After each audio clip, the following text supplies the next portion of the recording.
Hey, I have a video here. It's an impromptu.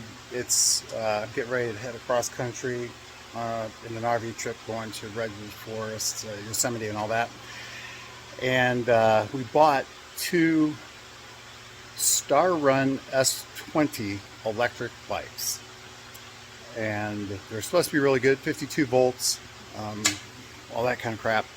In fact, they're supposed to be as good as the JCon, or even better. They're 52 volts versus 48. More power, more range, blah, blah, blah. Anyway, I got both of them delivered today. 82 pounds my ass. Those things, the boxes was at least 150. I don't care what anybody said. It's impossible. Those things are freaking heavy. And no instructions at all. So I wanted to give you a couple of tips if you're putting together a Starrun S20. Now I've already put mine together, but I'm going to point out to you what the stuff is that you need to know that they don't show you. So let me flip the camera around. Here we go. Okay, so I left this one flipped over, and the big issue is that they don't show you how to mount the front wheel. It comes with several, sorry, I should have had this ready. It comes with these security washers, which are supposed to go onto the axle, and then this little hook goes into a part of the fork. But they put them on here, which is just great, but there's no place on this fork for that little tab to go into. So these are worthless. So what I did was I used blue Loctite, which you can see it oozing out over here, will help keep these from loosening up. Now, you'll say, geez, Brian, they didn't send any instructions on how to put this together. So how do I know? Well, the washers and the nuts come together on each side.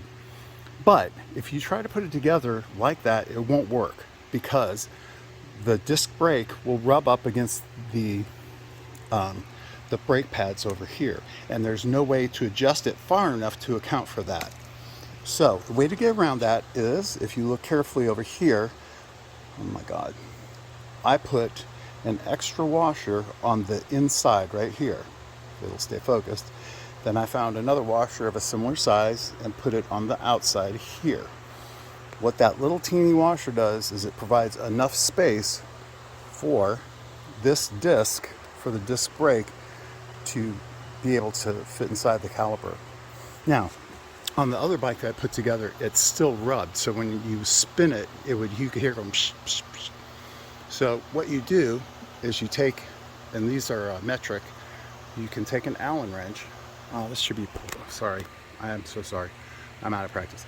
You take an Allen wrench and you loosen this one and you loosen this one, and you can move the caliper in or out. Adjust one at a time.